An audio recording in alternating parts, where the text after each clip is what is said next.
Olá, galerinha. Sejam todos bem-vindos ao nosso novo capítulo, Trabalho, Alienação e Consumo. Hoje falaremos sobre a origem do nome trabalho, por que ele é visto como tortura, por que o trabalho humaniza nós seres humanos e o significado da palavra ócio e negócio. Vamos lá? Bom, por que geralmente associa muito o trabalho como sofrimento, como tortura? Bom, a origem da palavra trabalho, ela deriva do latim tripaliare ou tripalium, um instrumento formado por 3 paus, muito usado na Idade Média, próprio para atar os condenados, ou manter presos animais difíceis de ferrar. Era um instrumento muito usado, galerinha, na Idade Média, que algumas pessoas até usam como a cruz de Santo André, porque, segundo algumas tradições, o apóstolo André foi crucificado dessa forma, não é? Era muito usado para torturar, né? E também para atar, manter presos animais que era difícil ferrar. Talvez daí se criou a origem do termo trabalho como sofrimento, tortura, né? Algo incômodo. Mas a gente sabe que o trabalho ele é muito importante, né? Ele é cansativo, ele pode ser cansativo, pode ser exaustivo, mas é graças a ele que nós conseguimos viver, nós temos o nosso chamado pão de cada dia, não é? Bom, a humanização pelo trabalho. O trabalho ele transforma o homem, humaniza mais, ele transforma o homem para melhor. O trabalho faz da gente seres evoluídos. Por quê? O trabalho é uma atividade pela qual a natureza é transformada mediante ao esforço coletivo.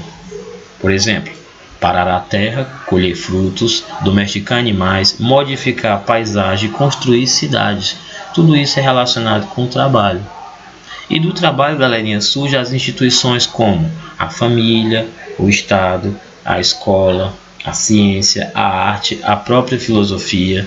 Ou seja, sem o trabalho não existiríamos isso, não existiriam essas instituições que conhecemos, certo? Que são extremamente importantes. Olha só o que é mais curioso. O trabalho é importante porque ele humaniza o homem. Ao mesmo tempo que o ser humano produz, ele constrói sua subjetividade. Ele se relaciona com os demais, aprende a enfrentar conflitos e a exigir de si mesmo a superação de dificuldades. Ícaro, como assim que o trabalho humaniza o homem? O trabalho ele nos torna mais responsáveis. Você quer um exemplo aí bem claro? Você, menina, uma dica para as meninas. Geralmente isso acontece bastante. Quando vocês estão namorando, conhecendo um garoto, e aí de repente seus pais começam a ficar preocupados. Qual a primeira pergunta que seus pais costumam fazer quando você resolve querer apresentar esse menino ou dizer que está namorando? Geralmente a pergunta é: ele trabalha? Se ele não trabalha, qual é a segunda? Ele estuda. O que implica dizer que trabalho, estudo, está tudo relacionado. Isso quer dizer o que? O trabalho ele carrega uma certa responsabilidade. Ele traz a imagem de uma pessoa responsável, uma pessoa que é certa, importante, não é? É por isso que os pais se preocupam quando a sua filha está namorando com um rapaz e esse rapaz não trabalha e nem estuda. Logo pensa o quê?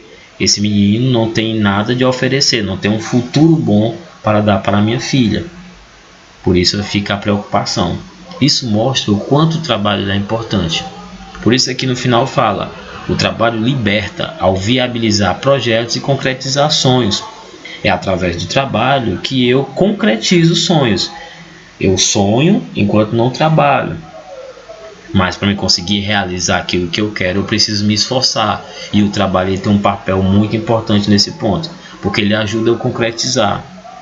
Meu sonho é ganhar, meu sonho é ter um celular, determinado celular. Então eu preciso o quê? Trabalhar. Meus pais não podem me dar, mas eu quero aquele celular, eu quero aquela moto. Então eu vou fazer o quê? Eu vou trabalhar. E com as economias que eu consigo do meu trabalho, eu consigo realizar meu grande sonho, que é ter aquele bem. Por isso que o trabalho liberta ao viabilizar projetos e concretizar sonhos. Ok? Uma outra característica do trabalho é o ócio e o negócio. Como assim, Ícaro? Já vamos chegar lá. Nas sociedades tribais, as pessoas dividiam as tarefas de acordo com sua força e capacidade. Os homens caçavam e derrubavam árvores para preparar o terreno, enquanto que as mulheres semeavam e faziam a coleta. Isso é muito comum nas tribos na Amazônia, né? Que os homens têm o papel de caçar, né? Preparar a terra, arar a terra para o plantio, enquanto as mulheres fazem a coleta e semeiam, procuram a semente, ficam em casa a gente cuidar das crianças, aí voltado para a ideia do artesanato. Isso já existe uma ideia de que o trabalho ele cria uma certa regra, né? Cada um no seu quadrado. Na Grécia e Roma Antiga, um dos indícios da divisão social do trabalho era a educação, por ser privilégio dos proprietários. Como assim, Ícaro? O trabalho ele cria uma divisão social. E isso, querendo ou não, vai gerar até mais na frente um probleminha, né? A questão das classes sociais. Quanto mais eu trabalho, meu emprego, quanto mais eu ganho, mais eu consumo, mais eu tenho uma melhor qualidade de vida. Se eu trabalho pouco ou não trabalho quase nada, a minha condição vai ser inferior. Logo, eu não vou ter um lugar de destaque na sociedade. Infelizmente, isso acontece também. O trabalho ele provoca isso, uma ideia de uma imagem. Se eu trabalho num bom lugar, se eu ganho bem, isso me leva a ter um prestígio na sociedade, a ter um posto na sociedade, a ser bem visto pela sociedade, né? Se eu não tenho um emprego, eu já sou visto como vagabundo e logo eu não tenho um prestígio, logo eu vou ser mal visto pelas pessoas. A ideia do trabalho ele cria essa divisão. Se você trabalha, você é honesto, você se destaca, e se você não trabalha, você é um vagabundo, logo não merece atenção e nem merece prestígio algum. Na Grécia já existia isso. Tanto é que não por acaso a palavra escola na Grécia Antiga significava lugar do ócio. E essa escola era um lugar que somente iam os filhinhos de papai. Não era um lugar para todo mundo. Mas o que era esse lugar do ócio, Ica? Era um lugar onde as crianças se dedicavam à ginástica, aprendiam jogos, música e retórica, que significa a arte de bem falar, a arte de bem argumentar. Ícaro, mas o que significa essa palavra ócio? Bom, se você pesquisar no dicionário, a palavra ócio significa não fazer nada. Opa! Mas que contradição é essa? Escola significa lugar do ócio, ou seja, lugar de não fazer nada. Mas nesse lugar onde não fazer nada, as crianças se dedicavam à ginástica, que é educação física, aprendiam jogos, música e a falar bem. Então quer dizer que elas faziam alguma coisa? Sim, elas faziam alguma coisa. Só que veja bem, para os gregos antigos, a ideia de você trabalhar pesado, trabalhar na roça, trabalhar levando peso, arrastando coisas, isso era coisa de gente pobre, certo? Isso não era dado para as pessoas que eram intelectuais. Se você era rico, se você tinha condições, você colocava seu filho na escola, que era o lugar do ócio. Esse menino ia aprender a plantar, esse menino ia aprender a construir, né? Esse menino ia aprender o quê? A jogar, ia aprender música, aprender a praticar atividade física, aprender a prática da retórica, de falar bem, que em outras palavras, era ser político. Político não trabalha fisicamente, né? Ganha muito dinheiro.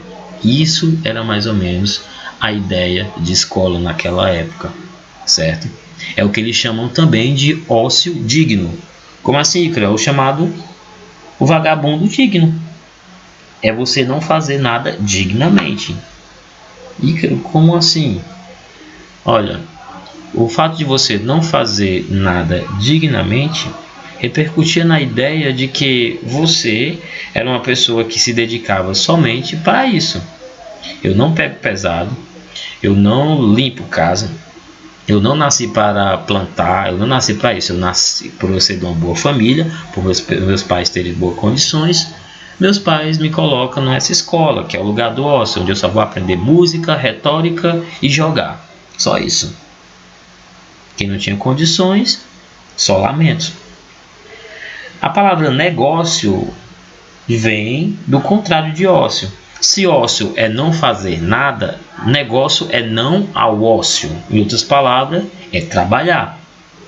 Ócio significa não fazer nada. Negócio é fazer alguma coisa, não ao ócio. Ou seja, eu preciso trabalhar. E geralmente, hoje que a gente fala muito em negócio, precisamos fazer um negócio, vamos fechar um negócio.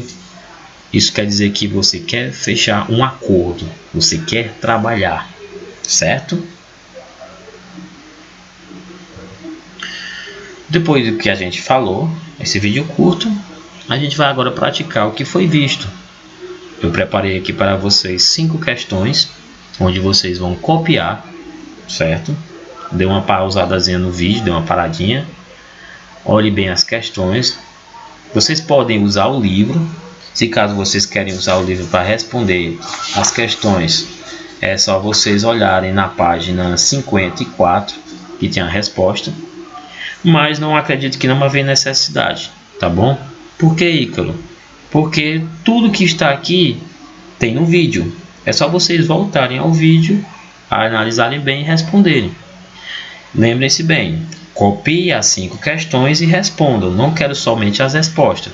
Vocês vão copiar, vocês vão responder, depois vocês vão tirar foto, anexar e mandar no grupo, no Google Class, tá bom? Na próxima aula, a gente vai falar sobre a questão da concepção de trabalho na Idade Moderna. O trabalho visto como mercadoria pelas pessoas e provocando alienação. Para quem não sabe o significado da palavra alienação, é causar loucura. A gente vai ver isso na próxima aula. E vamos estudar de um carinha famoso que vai falar sobre isso, que você já deve ter visto ele na sociologia, que é o Karl Marx, certo? Vai falar muito bem dele nessa próxima aula, tá bom? Bons estudos, galerinha, e até a próxima.